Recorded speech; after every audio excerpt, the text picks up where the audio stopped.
សុកនៅជាមួយនិយាយពងពី3ថ្ងៃពុំបានប្រាប់រឿងរ៉ាវទាំងអស់ដែលនាងបានដឹងរឿងតាសោមនាងអំពិលបណ្ដាសានិងការស្លាប់របស់ម្ដាយឪពុករបស់គាត់នាងប្រាប់ថាកូនអើយកូនដឹងថាបណ្ដាសានេះនឹងតាមលងកូននិងកូនរបស់កូនតែកូនដឹងទីថាត្រូវធ្វើដោយម្ដេចដើម្បីបញ្ចប់វាម៉ែក៏នៅចង់ប្រាប់កូនឲ្យដឹងការពិតដើម្បីឲ្យកូនអាចត្រៀមខ្លួនបានបន្ទាប់ពីយាយភូមិបានស្លាប់សុកគេងមិនលក់គាត់ឮសំឡេងយំរបស់រាត្រីគាត់ឮសំឡេងយំរបស់ស្ត្រីឮសំឡេងគោះទ្វារតែគ្មាននរណាម្នាក់នៅខាងក្រៅឡើយគាត់បើកទ្វារទៅមើលឃើញសមោស្ត្រីម្នាក់ឈរនៅក្រោមដើមពោធិ៍កំពុងតែហៅគាត់ដឹងថានោះគឺជានាងដើមអំពិលគាត់សម្រេចចិត្តដើរទៅរកនាងគាត់ចង់និយាយជាមួយនឹងនាងចង់សូមឲ្យនាងឈប់តាមលងបន្លាចគ្រួសាររបស់គាត់ទៀតពេលទៅដល់ក្រោមដើមពោធិ៍គាត់ឃើញនាងដើមអំពិលកំពុងតែនៅពីមុខគាត់ដៃកាន់ទារកក្នុងដៃគាត់និយាយថាឯងមកហើយឬឯងហ៊ានមកប្រឈមមុខនឹងខ្ញុំពេលនោះសុកក៏បាននិយាយថាខ្ញុំមកសុំទោសលោកយាយខ្ញុំដឹងថាដូនតារបស់ខ្ញុំបានធ្វើបាបលោកយាយយ៉ាងធ្ងន់ធ្ងរតែខ្ញុំសូមលោកយាយអត់ទោសឲ្យខ្ញុំផងនិងកូនរបស់ខ្ញុំផងលោកយាយនាងអំពិលបានឆ្លើយវិញថាការសុំទោសមិនអាចធ្វើឲ្យខ្ញុំនិងកូនរបស់ខ្ញុំរស់បានវិញនោះទេខ្ញុំនឹងមិនអាចអត់ទោសឲ្យត្រកូលឯងបាននោះទេសុកនិយាយវិញថាបើដូច្នេះសូមលោកយាយយកជីវិតខ្ញុំទៅតែសូមទុកឲ្យកូនខ្ញុំរស់នាងអំពិលនៅស្ងៀមមួយស្របក់ហើយនិយាយថា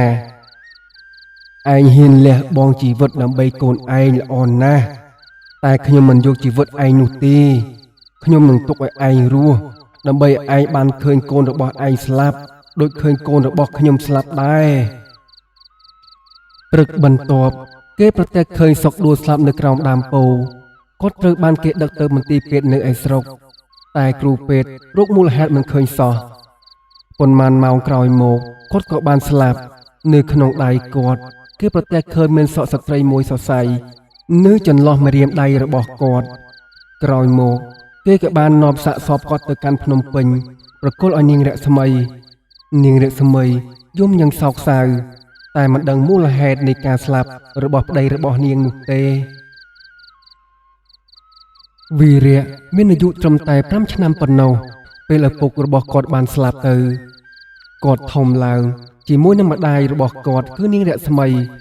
ដោយមិនដែលដឹងពីរឿងរ៉ាវពិតប្រាកដនៅឡើយនាងរស្មីជាស្ត្រីមាំមួននាងធ្វើការបង្រៀននិងចិញ្ចឹមកូនតែម្នាក់ឯងនាងមិនដែលនិយាយពីការស្លាប់របស់ឪពុកឲ្យវីរៈបានដឹងនោះទេព្រោះមិនចង់ឲ្យគាត់ពិបាកចិត្តវីរៈធំឡើងជាក្មេងឆ្លាតរៀនពូកែគាត់ចូលចិត្តគូសវាសនិងគូសរូបដូចជាឪពុករបស់គាត់ដែរនាងរស្មីឃើញទេពកោសល្យនេះក៏ជួយលើកទឹកចិត្តគាត់ឲ្យគាត់រៀនផ្នែកស្ថាបត្យកម្មវីរៈរៀនចប់នៅថ្នាក់វិទ្យាល័យដោយពិន្ទុពូកែហើយទទួលបានអាហារូបករណ៍ទៅរៀនផ្នែកស្ថាបត្យកម្មនៅប្រទេសបារាំងគាត់ទៅរៀននៅទីនោះ5ឆ្នាំហើយត្រឡប់មកភ្នំពេញវិញក្លាយជាស្ថាបត្យករដ៏ល្បីល្បាញម្នាក់វីរៈបានបើកក្រុមហ៊ុនផ្ទាល់ខ្លួនហើយទទួលការងារធំជាច្រើនគាត់រចនាអគារផ្ទះនិងកន្លែងសាលាសាធារណៈជាច្រើននៅភ្នំពេញនៅអាយុ30ឆ្នាំគាត់បានជួបនឹងម៉ានីជាវិចិត្រករម្នាក់ពួកគេស្រឡាញ់គ្នាខ្លាំងណាស់ហើយក៏បានរៀបការនៅឆ្នាំបន្ទាប់ម៉ានីជាស្ត្រីស្រស់ស្អាតមានបុគ្គលិកលក្ខណៈរីករាយនាងស្រឡាញ់វីរៈខ្លាំងណាស់ហើយពួកគេរស់នៅយ៉ាងសុខសាន្តក្នុងផ្ទះតូចមួយនៅកណ្ដាលទីក្រុងប៉ុន្មានឆ្នាំក្រោយមក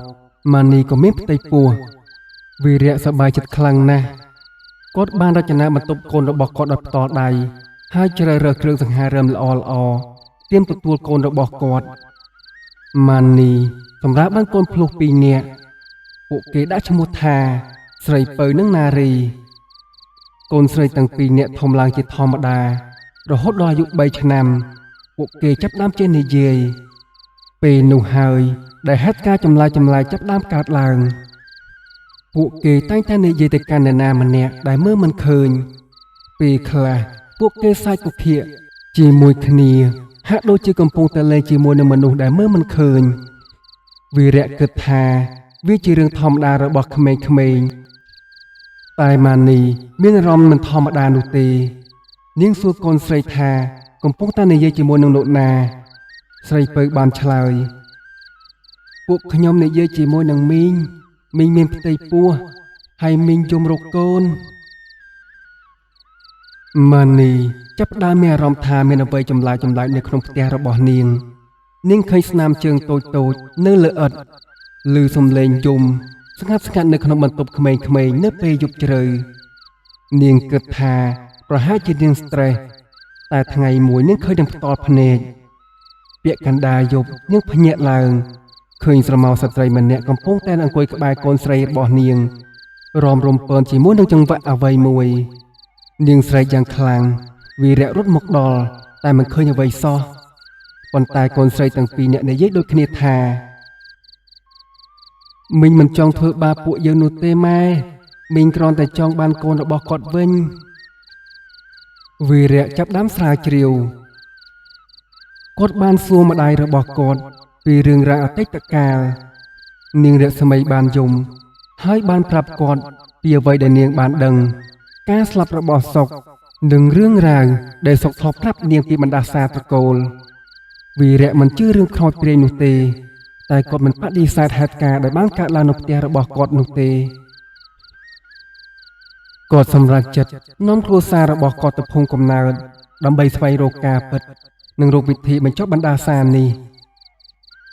នាងរស្មីខត់យ៉ាងខ្លាំងកូនណាយកុំទៅកូនឪពុកកូនក៏ស្លាប់ដោយសារទៅទីនោះដែរកូននឹងស្លាប់ដូចគ្នាទោះយ៉ាងណាក៏វីរៈមិនស្ដាប់គាត់ដែរគាត់គិតថាការប្រឈមមុខនឹងបញ្ហាគឺវាប្រសើរជាងរត់គេចវីរៈម៉ានីនិងកូនស្រីភ្លោះ2នាក់បានធ្វើដំណើរទៅកាន់ភូមិរបស់គាត់ពេលទៅដល់ពួកគេស្នាក់នៅក្នុងផ្ទះចាស់របស់តកូលដែលទ្រុឌទ្រោមចិត្តនឹងដួលរលំអ្នកភូមិសម្លឹងពួកគេដោយការភ្នែកពោពេញទៅដោយការភ័យខ្លាចនិងអាណិតគ្មាននរណាម្នាក់ហ៊ានចូលទៅជិតផ្ទះនោះទេជាពិសេសនៅពេលយប់ដំបូងកូនស្រីភ្លោះ2នាក់បានភ្ញាក់ដំណើរគ្នាហើយរត់ចេញពីផ្ទះបានដឹកដៃគ្នាឆ្ពោះទៅកាន់ដើមពោធិ៍នោះវីរៈនិងម៉ានីដេកមិនលក់ក៏ឃើញហើយក៏រត់តាមទាន់នៅក្រោមដើមពោធិ៍ពួកគេឃើញកូនស្រីទាំង2នាក់ឈរសម្លឹងមកមើលពួកគេដោយកៅភ្នែកស្រឡះហើយនិយាយទាំងសំឡេងតែមួយថាលោកតាសោមបានសន្យាថានឹងឲ្យកូនស្រីយើងមកវិញតែលោកមិនបានធ្វើតាមសន្យានោះទេឥឡូវយើងយកកូនរបស់ឯងវិញវីរៈក៏បានស្រែកវិញថាតើអ្នកចង់បានអ្វីតើយើងត្រូវធ្វើដូចម្ដេចដើម្បីឲ្យអ្នកឈប់បានសំឡេងនោះក៏បានឆ្លើយថាយើងមិនមែនជាអ្នកនោះទេយើងជានាងជាស្ត្រីដែលត្រូវគេសម្លាប់ទាំងពោះធំយើងមានឈ្មោះថានាងអំពិលកូនយើងមានឈ្មោះថាសវណ្ណយើងទាំង2នាក់ស្លាប់ដោយសារតែតាសោមហើយគ្មាននរណាម្នាក់ចងចាំឈ្មោះយើងនោះទេមានតែបណ្ដាសាទីដែលគេចងចាំម៉ានីយំហើយសួរទៀតថាតើយើងត្រូវធ្វើដូចម្ដេចដើម្បីឲ្យអ្នកអត់ទោសឲ្យពួកយើងបានវិញ្ញាណនោះក៏បានឆ្លើយថាបណ្ដាសានេះនឹងត្រូវលើកលែងលុះត្រាតែមានកូនចៅណាម្នាក់ហ៊ានទទួលស្គាល់កំហុសដូនតាហើយលះបង់អ្វីដែលខ្លួនស្រឡាញ់ជាងគេបំផុតវីរៈចាប់ផ្ដើមស្រាវជ្រាវការពិតគាត់បានទៅជួបអ្នកភូមិចាស់ដែលនៅរស់រានមានជីវិតពីសម័យតាសោមបរិរចំណាំម្នាក់មានឈ្មោះតាមាសបានប្រាប់គាត់ថារឿងនេះ អាក្រក់ជាងអ្វីដែលឯងបានដឹងទៅទៀតចៅតាសោមមិនត្រឹមតែសម្លាប់នាងនោះទេគាត់បានបូជានាងទាំងរស់ដើម្បីសុំទ្រព្យសម្បត្តិនិងអំណាចគាត់បានយកឈាមនាងទៅលាយនឹងដីហើយក៏វត្ថុដែលមានតម្លៃរបស់គាត់នៅក្រោមដើមពោធិ៍នេះទ្រព្យសម្បត្តិនោះគឺនៅទីនេះត្រូវបណ្ដាសារងចាំនរណាម្នាក់ដែលក្លាហានហ៊ានលះបង់អ្វីដែលខ្លួនស្រឡាញ់ទើបអាចយកវាធ្វើពិធីរំដោះបានក្រោយពីស្ដាប់ចប់វីរៈដឹងពីគន្លឹះការដោះបណ្ដាសាគឺស្ថិតនៅក្រោមដើមពោធិ៍នោះឯងយប់បន្ទាប់វីរៈសម្រេចចិត្តទៅជីកនៅក្រោមដើមពោធិ៍គាត់បានយកប៉ែននិងចង្កៀងទៅជាមួយម៉ានីព្យាយាមខាត់គាត់តែគាត់មិនស្ដាប់ពេលគាត់ចាប់ផ្ដើមជីកចោះគួចបក់ប៉ាងយ៉ាងខ្លាំងគាត់ឮសំឡេងស្រែកពីក្នុងដីឮសំឡេងយំរបស់ទីរក់ឮសំឡេងស្ត្រីស្រែកថាឈប់ឈប់តែវីរៈមិនឈប់នោះទេគាត់ព្យាយាមជីករហូតដល់ឃើញប្រអប់ឈើមួយគាត់យករបស់នោះមកឡើងលើ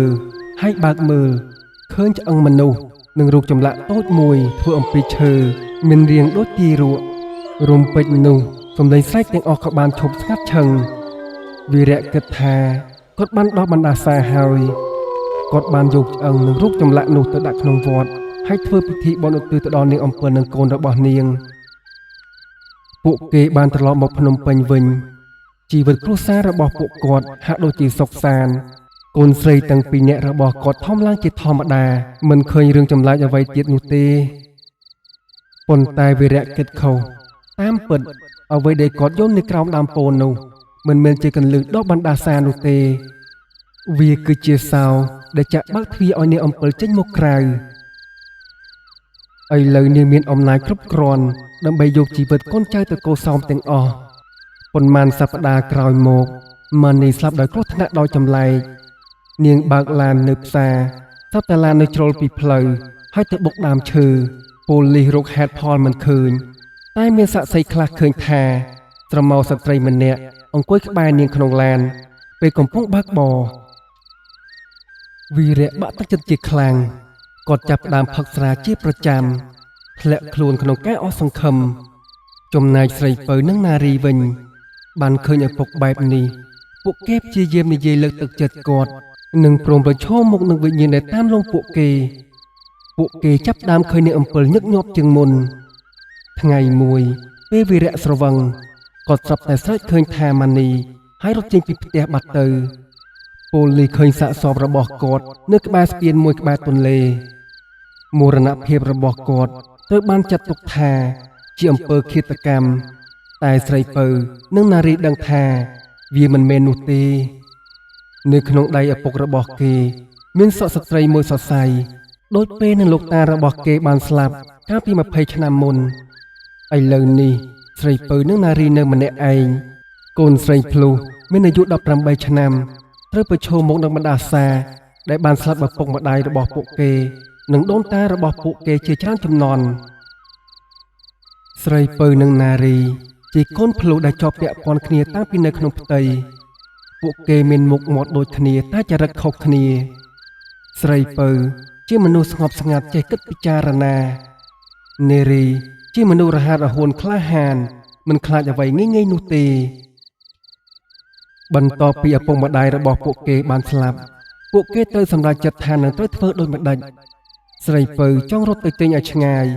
ភ្លេចអតីតកាលទាំងអស់តែនារីវិញគិតថាការរត់គេចមិនមែនជាដំណោះស្រាយនោះទេនារីនិយាយថាបងយើងមិនអាចរត់គេចពីរឿងនេះបាននោះទេបើយើងរត់វានឹងតាមយើងទៅហើយបើយើងមានកូនវានឹងតាមលងកូនយើងទៀតយើងទៅតែត្រឡប់ទៅភូមិកំណើតវិញហើយបញ្ចប់រឿងនេះជារៀងរហូតណាបងពេលនោះស្រីពៅបានសួរប្អូនស្រីថា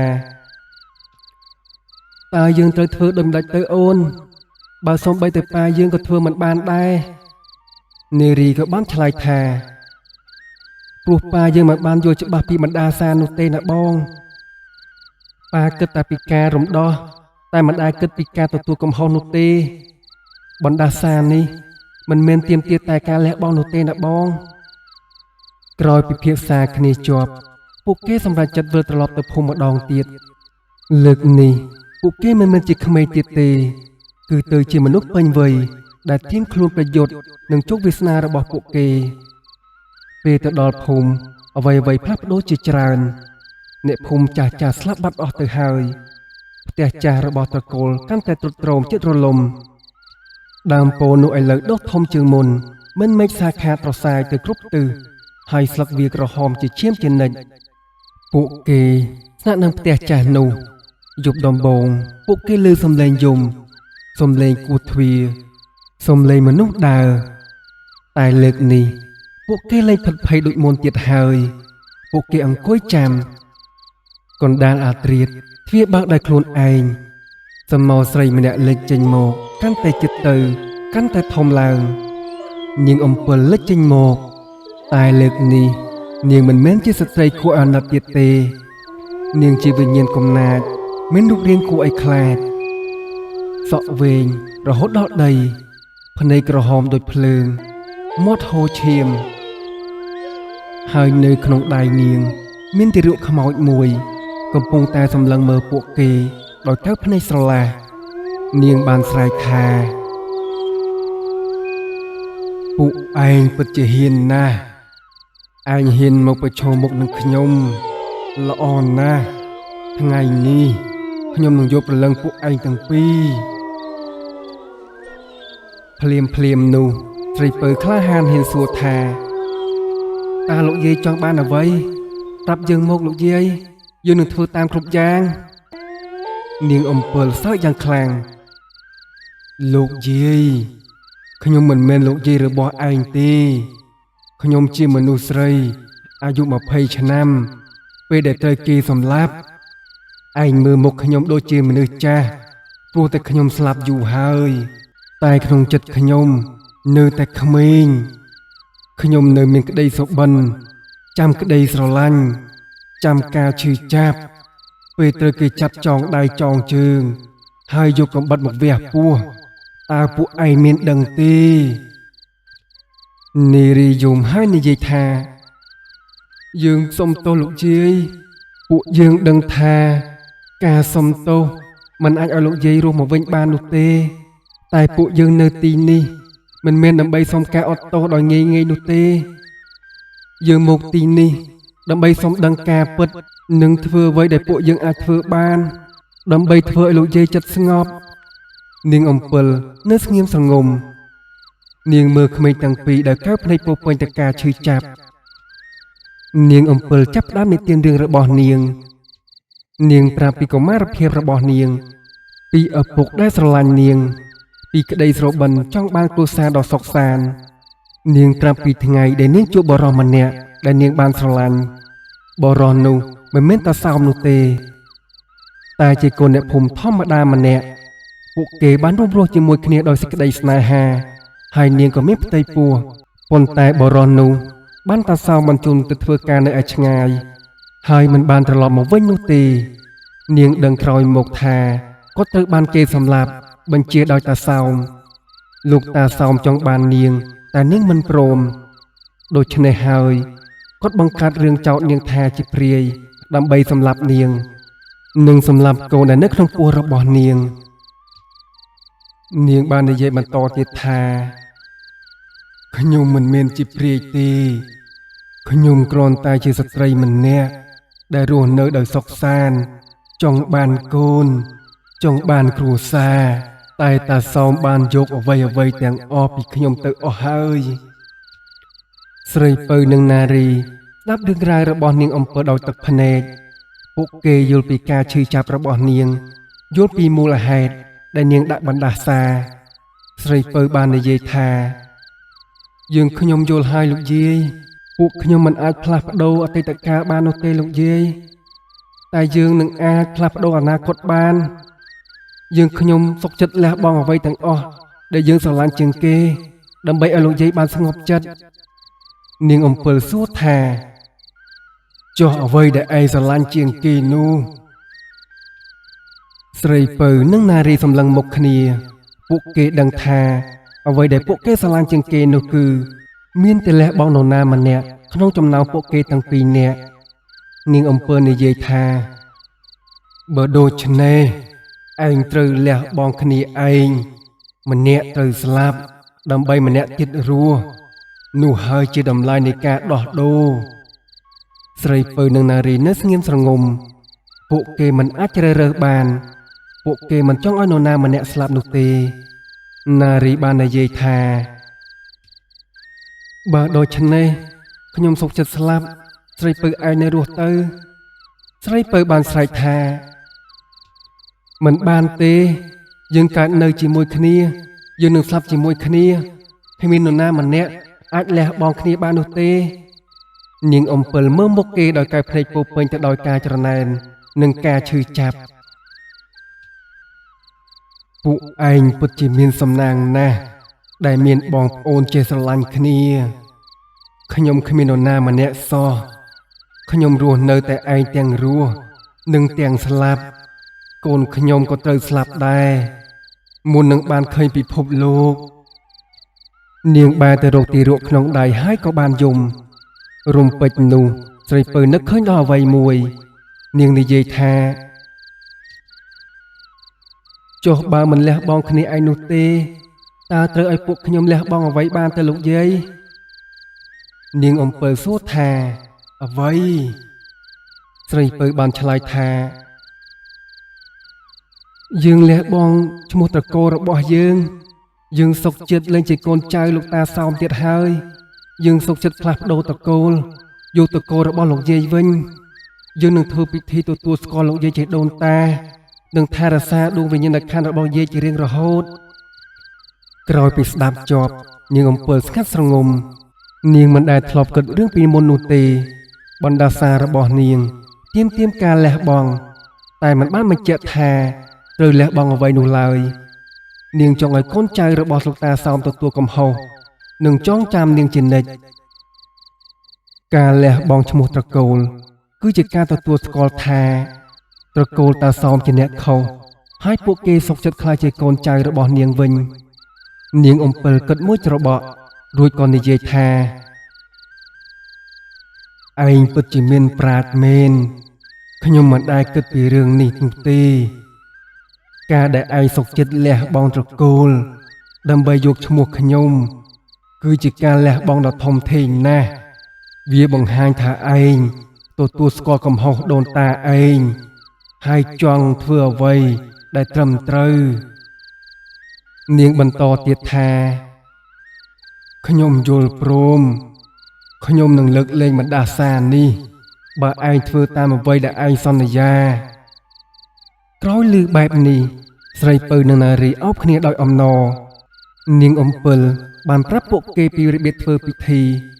ពួកគេត្រូវតែធ្វើពិធីក្រោមដើមពោធិ៍នៅរាត្រីពេញបូរមីដោយមានគ្រឿងសក្ការៈគ្រប់បែបយ៉ាងពួកគេត្រូវតែយកឆ្អឹងនាងអំពិលនិងកូនមកដាក់ក្នុងពិធីរួចហើយពួកគេសូត្រមន្តអំពាវនាវដួងវិញ្ញាណក្ខន្ធរបស់នាងឲ្យចូលក្នុងរូបសំណាកនោះហើយធ្វើពិធីបញ្ជូនទៅកាន់លោកខាងមុខចំណុចសំខាន់នោះគឺពួកគេត្រូវតែប្រកាសជាសាធារណៈថាពួកគេបានបោះបង់ឈ្មោះត្រកូលសោមហើយយកឈ្មោះត្រកូលអំពិលវិញស្រីពៅនិងនារីរៀបចំពិធីតាមការណែនាំពួកគេសូមជំនួយពីអ្នកភូមិដែលដំបូងឡើយមិនហ៊ានជួយតែពេលដឹងថាពួកគេចង់បញ្ឈប់បណ្ដាសាអ្នកភូមិខ្លះក៏សម្រេចចិត្តជួយរាត្រីពេញបូរមីពួកគេប្រមូលផ្ដុំគ្នានៅក្រោមដើមពោធិ៍ស្រីពៅនិងនារីអង្គុយកណ្ដាលរង្វង់កាន់ឆ្អឹងនិងរូបចម្លាក់របស់ទារកនោះពួកគេចាប់ផ្ដើមសូត្រមន្តតាមគ្រូមន្តដែលចេះជួយពេលសូត្រដល់ចំណុចកំពូលជាប់គួយបក់ប៉ើងយ៉ាងខ្លាំងមេឃឈើបានរេរំតាមកម្លាំងខ្យល់ស្រាប់តែពេលនោះឮសំឡេងស្រែកយ៉ាងខ្លាំងឆ្អឹងនឹងរូបចម្លាក់ទារកនោះចាប់ផ្ដើមមានកម្ដៅហើយបញ្ចេញពន្លឺស្រីពៅនិងនារីមានអារម្មណ៍ថាមានអ្វីមួយកំពុងតែចូលសន្ធឹកក្នុងរូបចម្លាក់នោះពួកគេឃើញស្រមោលនាងអំពិលនិងកូនកំពុងតែឈរមើលពួកគេដោយកៅភ្នែកពោពេញទៅដោយទឹកភ្នែកស្រីពៅបានក្រោកឈរហើយប្រកាសទាំងសម្លេងខ្លាំងៗថាខ្ញុំស្រីពៅនិងនារី ជាកូនចៅចំនួនទី7នៃគ្រួសារសោមសូមប្រកាសលះបង់ឈ្មោះត្រកូលសោមហើយសូមដូរឈ្មោះត្រកូលអំពិលវិញយើងនឹងទទួលស្គាល់ថាដូនតារបស់ខ្ញុំបានធ្វើបាបនាងអំពិលនិងកូនរបស់នាងយ៉ាងធ្ងន់ធ្ងរនាងខ្ញុំសូមសន្យាថានឹងថែរក្សាដួងវិញ្ញាណក្ខន្ធនាងអំពិលនិងកូនរបស់នាងជារៀងរហូតយើងខ្ញុំនឹងសាងវត្តមួយនៅទីនេះដើម្បីឧទ្ទិសដល់នាងដើម្បីរំលឹកដល់សោកនាដកម្មដែលបានកើតឡើងនៅទីនេះពេលនោះពន្លឺមួយបានផ្ទុះចេញពីរូបចម្លាក់ហើយបានហោះឡើងទៅលើមេឃត្រមោនាងអំពិលញញឹមហើយនិយាយថាអរគុណខ្ញុំបានឮនៅអ្វីដែលនាងបានសន្យាហើយខ្ញុំសុខចិត្តហើយនាងបានបែរទៅរកកូននាងហើយនិយាយថាកូនស្រវ៉ាន់យើងទៅជាមួយគ្នារួចហើយត្រមោទាំងពីរនោះក៏បានរលាយបាត់ទៅជាខ្យល់រូបចម្លាក់របស់ទារកនោះក៏រលាយទៅជាធូលីដើមពោធិ៍ដ៏ធំនោះស្រាប់តែរីងស្ងួតក្នុងមួយរំពេចហើយស្លឹកឈើក្រហមក៏ចុះធ្លាក់មកដីខ្លាចជាពណ៌ត្នោតដូចជាស្លឹកឈើដែលហួតហែងធម្មតាអ្នកភូមិដែលចូលរួមទាំងអស់បានដកដង្ហើមធំហើយអ្នកខ្លះដោយស្រក់ទឹកភ្នែកពួកគេដឹងថាបណ្ដាសានេះតាមលងអ្នកភូមិអស់រយៈពេល1សតវត្សជាងទៅហើយទីបំផុតក៏បានត្រូវដោះស្រាយតាំងពីពេលនោះមកគ្មាននរណាម្នាក់បានឮសំឡេងយំនៅក្រោមដើមពោធិ៍ទៀតទេគ្មាននរណាម្នាក់ឃើញសមោរបស់ស្ត្រីមានផ្ទៃពោះដើរលេងនៅពេលយប់ទៀតទេស្រីពៅនិងនារីសម្រាប់ចិត្តនៅក្នុងភូមិនោះពួកគេកសាងវត្តមួយនៅក្បែរដើមពោធិ៍នោះហើយបានដាក់ឈ្មោះថាវត្តអំពិលសុវណ្ណដើម្បីឧទ្ទិសដល់នាងអំពិលនិងកូនរបស់នាងពួកគេក៏បានផ្លាស់ប្ដូរនាមត្រកូលអំពិលដើម្បីជាការគោរពដល់ស្ត្រីដែលបានរងគ្រោះនិងដើម្បីរំលឹកថាពួកគេជាកូនចៅរបស់នាងពីឥឡូវនេះតទៅស្រីពៅនិងនារីរស់នៅក្នុងភូមិនោះបានជួយអភិវឌ្ឍភូមិរស់នៅដោយសុខសាន្តពួកគេបើកសាលារៀនមួយសម្រាប់ក្មេងៗក្នុងភូមិបង្រៀនឲ្យពួកគេចេះចំណេះដឹងទូទៅនិងសីលធម៌ពួកគេក៏បានបង្រៀនក្មេងៗពីរឿងរ៉ាវរបស់នាងអំពិលដើម្បីឲ្យពួកគេចេះអាណិតអាសូរចេះយល់ចិត្តអ្នកដទៃនិងចេះទទួលស្គាល់កំហុសចាប់តាំងពីពេលនោះមកអ្នកភូមិលែងខ្លាចដើមពោធិ៍នេះទៀតហើយពួកគេតែងតែយកផ្កាភ្ញីទៅដាក់ជារៀងរាល់ថ្ងៃសិលដើម្បីរំលឹកទៅដល់នាងអំពិលប៉ុន្មានឆ្នាំក្រោយមកស្រីពៅនិងនារីបានរៀបការមានគ្រួសារស្រីពៅរៀបការជាមួយបុរសម្នាក់ឈ្មោះថាវិជាគ្រូបង្រៀននៅសាលារបស់ពួកគេចំណែកនារីវិញបានរៀបការជាមួយបុរសម្នាក់មានឈ្មោះសុភាពជាកសិករក្នុងភូមិពួកគេមានកូនហើយបង្រៀនកូនចៅពួកគេឲ្យចេះគោរពដូនតានិងចេះទទួលស្គាល់កំហុសពួកគេប្រាប់ពីរឿងនេះជារឿងរៀនសម្រាប់កូនចៅជំនាន់ក្រោយកូនរបស់ពួកគេធំឡើងដោយមិនមានជួបប្រទះនឹងបញ្ហាអ្វីឡើយពួកគេលេងក្រោមដើមពោធិ៍ដោយសប្បាយរីករាយមិនដែលឮសំឡេងយំអ្វីឡើយ50ឆ្នាំក្រោយមកនៅក្រោមដើមពោធិ៍ដែលធ្លាប់តែហួតហែងឥឡូវដុះស្លឹកយ៉ាងខៀវស្រងាត់ក្មេងៗកំពុងតែលេងនៅជុំវិញដើមពោធិ៍ដោយមិនដឹងរឿងរ៉ាវភ័យខ្លាចរន្ធត់កាលពីអតីតកាលឡើយនៅក្បែរនោះមានស្ត្រីចំណាស់ម្នាក់មានឈ្មោះស្រីពៅកំពុងតែអង្គុយរៀនហាលវត្តមើលក្មេងៗលេងដោយទឹកមុខញញឹមនៅក្បែរនាងមានរូបថតចាស់មួយជារូបនាងនិងនារីដែលជាប្អូនភ្លោះរបស់នាងដែលបានស្លាប់ទៅកាលពីប្រមាណឆ្នាំមុននាងបាននិយាយទៅកាន់ចៅស្រីរបស់នាងថា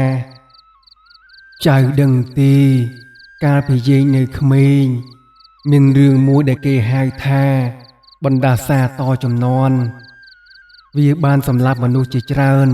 ក្នុងគ្រួសាររបស់យើងតែទីបំផុតយាយនិងប្អូនស្រីយាយបានបញ្ចប់វាបានពេលនោះចៅស្រីក៏បានសួរថាតើយាយធ្វើដូចម្ដេចបានលោកយាយស្រីពៅបានឆ្លើយថាដោយការទទួលកំហុសនិងការលះបង់នៅអ្វីដែលយើងស្រឡាញ់ជាងគេតែមិនមានលះបង់ជីវិតនោះទេយើងលះបង់អត្តសញ្ញាណលះបង់ដូនតាដែលធ្លាប់ធ្វើខុស ហើយយកឈ្មោះអ្នករងគ្រោះមកទុកជាគ្រឿងរំលឹកពេលនោះហើយដែលបណ្ដាសាបានរលែកបាត់ចៅស្រីរបស់គាត់គិតមួយស្របក់ហើយសួរថាចុះបើមានបណ្ដាសាបែបនេះទៀតតើយើងទៅធ្វើដូចម្ដេចដែរលោកយាយស្រីពៅញញឹមហើយឆ្លើយថាយើងត្រូវចាំថាបណ្ដាសាភាគច្រើនកើតចេញពីការឈឺចាប់និងការទទួលបានអយុត្តិធម៌បើយើងចេះស្ដាប់ចេះយល់ចិត្តនិងចេះទទួលខុសត្រូវចំពោះកំហុសដូនតានោះគ្មានបណ្ដាសាណាអាចនៅឋិតថេរបានឡើយនាងក៏បានបន្តទៀតថាប៉ុន្តែសំខាន់ជាងនេះទៀតនោះគឺយើងត្រូវតែចេះបង្ការកុំឲ្យមានរឿងនេះបានកើតឡើងទៀតយើងត្រូវតែបង្រៀនកូនចៅឲ្យចេះគោរពសិទ្ធិអ្នកដទៃឲ្យចេះអាណិតអាសូរនិងឲ្យចេះតស៊ូដើម្បីយុត្តិធម៌ពេលនិយាយចប់ចៅស្រីរបស់នាងក៏បានញញឹមហើយបានសន្យាជាមួយនឹងលោកយាយរបស់គេថានឹងចងចាំនៅសម្ដីអ្វីដែលលោកយាយគេបានប្រាប់ស្រីពៅមើលទៅដើមពោធិ៍នោះហើយនឹកដល់នាងអំពិលនាងដឹងថានាងអំពិលបានទៅកើតក្នុងលោកដ៏ល្អហើយបានរួមរស់ជាមួយនឹងកូននិងប្តីរបស់នាងក្នុងលោកដែលគ្មានទុក្ខនាងនិយាយស្ងាត់ៗថាសូមឲ្យលោកយាយបានស្ងប់យើងខ្ញុំនឹងថែរក្សាកន្លែងនេះនិងរឿងរ៉ាវរបស់លោកយាយជារៀងរហូតខ្យល់បក់មកស្រាលហាក់ដូចជាការឆ្លើយតបសពថ្ងៃនេះភូមិតូចមួយនៅក្បែរភ្នំដងរែកបានក្លាយជាកន្លែងទេសចរណ៍ដ៏សំខាន់មួយអ្នកដំណើរមកគ្រប់ទិសទីមកទស្សនាវត្តអំពិលសវណ្ណនិងដើមពោធិ៍ដ៏ធំដែលគេនិយាយថាធ្លាប់ជាកន្លែងកើតហេតុនៃរឿងដ៏រន្ធត់មួយប៉ុន្តែសម្រាប់អ្នកភូមិកន្លែងនេះមិនមែនជាកន្លែងគួរឲ្យខ្លាចទៀតទេវាជាកន្លែងរំលឹកដល់ក្តីមេត្តាការអត់ទោសនិងធម៌ពលនៃការទទួលកំហុសកូនចៅចំនួនក្រោយនៃត្រកូលអំពិលនៅតែបន្តរស់នៅក្នុងភូមិនោះថែរក្សាវត្តនិងរឿងរ៉ាវរបស់នាងអំពិលពួកគេបង្រៀនកូនចៅឲ្យចេះគោរពដូនតាចេះអាណិតអាសូរនិងចេះទទួលស្គាល់កំហុសនៅរាត្រីពេញបូរមីខ្យល់បក់បោកស្លឹកឈើអ្នកភូមិខ្លះឮសំឡេងច្រៀងបទភ្លេងដ៏ពីរោះមិនមែនជាសំឡេងយំនោះទេគេថានោះជាសំឡេងរបស់នាងអំពិលកំពុងតែច្រៀងបំពេកូនរបស់នាងឲ្យគេងលក់ក្នុងលោកដ៏ស្ងប់សុខបណ្ដាសាតចំនួនបានប្រែក្លាយជាពរជ័យតចំនួនទៅ